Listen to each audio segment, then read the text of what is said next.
From Rashee Rice's run of reckless behavior to Youngboy's never-ending self-destructive choices and legal issues, some people, it seems, are doomed to the hamster wheel of poor judgment and bad decisions until they spiral into obscurity or worse.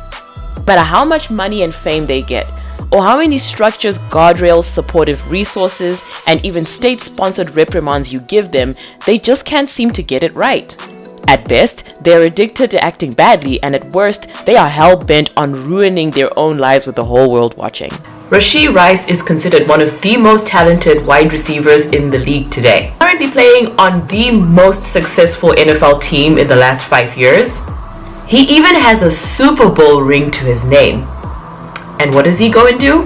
Crash his Lamborghini, allegedly assault somebody at a nightclub, and now he's at a huge risk of getting suspended, paying a hefty fine, and completely plummeting his earning ability if he stays in the lead. Not only is this immature and plain bad decision making, it was entirely avoidable too.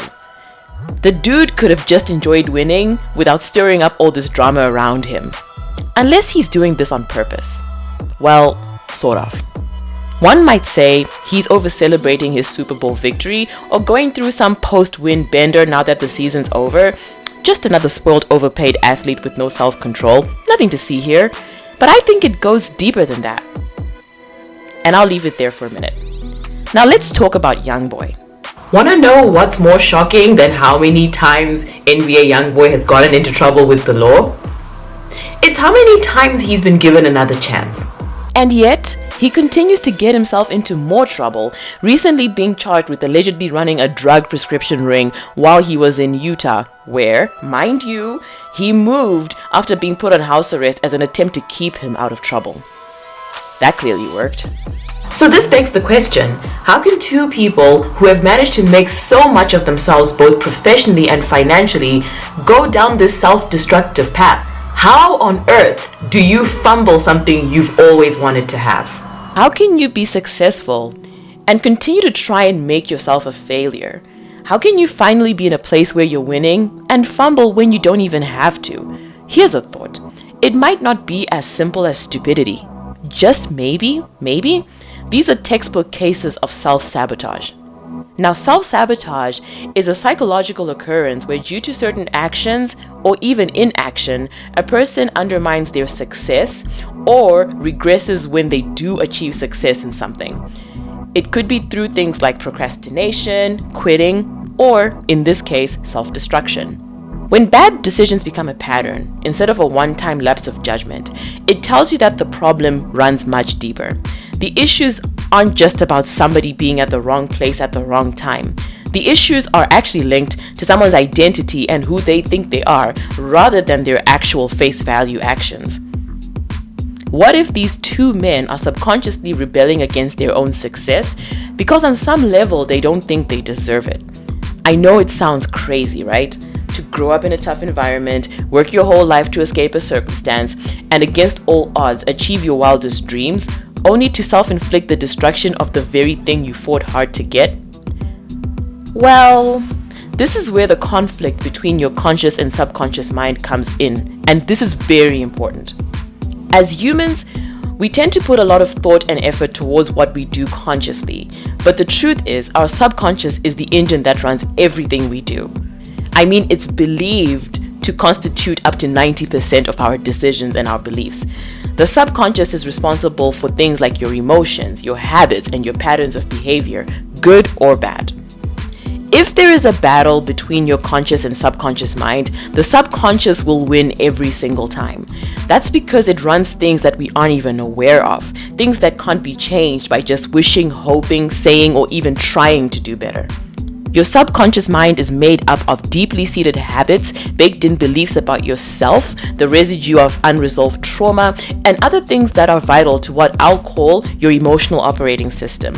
Like the operating system of your phone or computer, the subconscious is your personal programming. It's always running, always deciding, and taking action for you before your conscious mind even has time to wake up, shower, brush its teeth, and have breakfast. One of the key components of working on yourself is correcting your personal programming so that instead of it undermining your efforts to be a better person and achieve your goals, your subconscious and conscious mind are now working together instead of being at war. In his book, The Big Leap, psychotherapist Gay Hendricks talks about the upper limit problem, and it explains this situation perfectly. Every human being has an identity, circumstance, and self-narrative they become so accustomed to, it becomes their default setting, and it can manifest in all sorts of ways, from your career and relationships to your finances, living conditions, and also your behavior. Your very own internal thermostat, if you will. Subconsciously, you have a set level of achievement, and just like a thermostat, anytime you reach the maximum temperature of that identity, you will revert back to the default setting, often in the form of self-sabotage. And there are many ways your upper limit problem can show up. Number one, your underlying identity could be having a certain amount of money or even being broke. So anytime you make any money, you spend it recklessly so that you get back to that default level of brokenness. Number two, you lose weight, but you can't hold on to the results for long. Someone gave me an example of reaching your goal weight and then literally going to binge eat right after.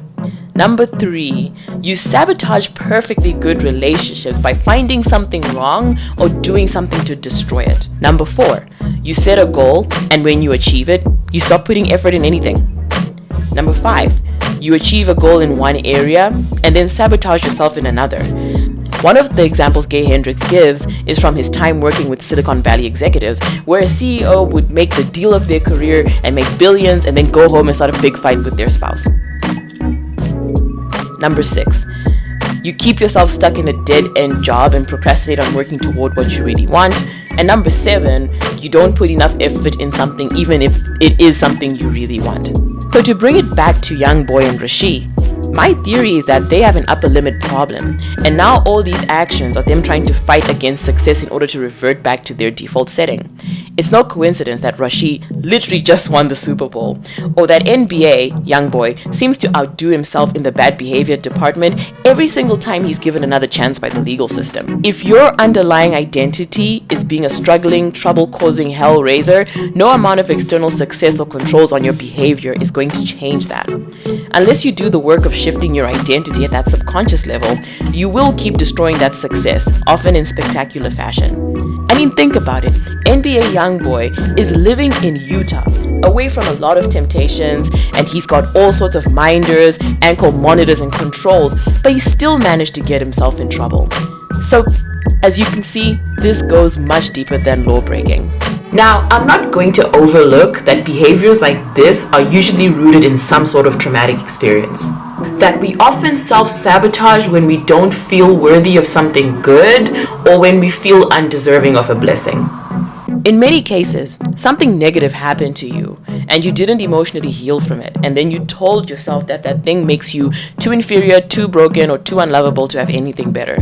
It could be due to you carrying guilt, shame, the wounds of rejection, abandonment, abuse, repeated disappointment, loss, and hardship. When I look at Youngboy, I sometimes wonder if he's really recovered from his traumatic childhood, and all these bad decisions are him just rebelling against something he doesn't think he's worthy of subconsciously. A successful rap career and wealth without instability. Solving this problem is not as simple as telling somebody to grow up or do better.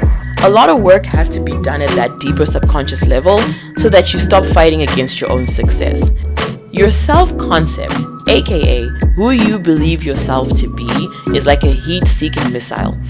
It will always attract experiences, situations, and people that match what you think you're worthy of, good or bad. Here's the good news though. You can overcome self-sabotage and break past your upper limit. But awareness is and will always be the first step. Look into the bad decisions you've made in your life. Is there a pattern? Have you ever done something, anything at all, to undermine your own success even though you didn't mean to? When you want to achieve something, do you start procrastinating, finding excuses not to do it, or do you just half-ass the task? When you do achieve something good in your life, do you sabotage it by regressing in your behavior or going down a self-destructive path until you've undone all your hard work? If you do these things, it's time to figure out what you haven't resolved or healed from that's making you rebel against what you really want. What's the thing about you that makes you feel unworthy of happiness, peace, and success? Is there an experience or set of experiences in your life that makes you feel like you're less deserving of good things? These are the kinds of things therapy can help you unpack, but there are other tools you can use, books you can read, for example. Point is, sometimes the thing that keeps people on the hamster wheel of bad decisions and poor judgment isn't peer pressure, immaturity, or a lack of discipline or direction. Sometimes it's just your subconscious mind getting in the way and undermining what you really want. If you do the work on that underlying psychology and emotionally resolve the unresolved, you can clear your self-concept and get your subconscious and conscious mind working in tandem instead of being at war with each other.